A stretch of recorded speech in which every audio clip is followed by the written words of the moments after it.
Yo, na-experience mo na ba yung bigla kang kinabahan dahil sa isang malakas na tunog o di kaya mayroong nanggulat sa'yo? Ano nga ba ang paliwanag ng science patungkol dito? Bago tayo magpatuloy, ako nga pala si Zen, training supervisor ng Mansal Wellness Spa at Active Avenue Mind and Body Spa. Tara, explore tayo.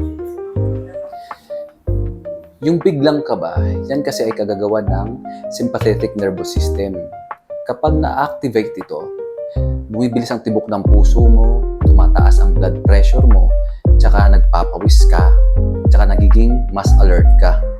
Para nag-turbo mode yung katawan mo, yung handa kang lumaban o di kaya tumakbo. Para mabilis maka-action ang katawan mo na lumaban o di kaya tumakbo, ang adrenal glands natin ay nagre-release ng adrenaline para bigyan tayo ng instant energy. Pero hindi naman lahat ng pagkakataon o lahat ng oras ay kailangan natin ng adrenaline. May natural na preno ang katawan natin.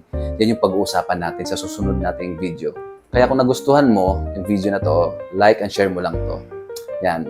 Hanggang sa muli, Zen.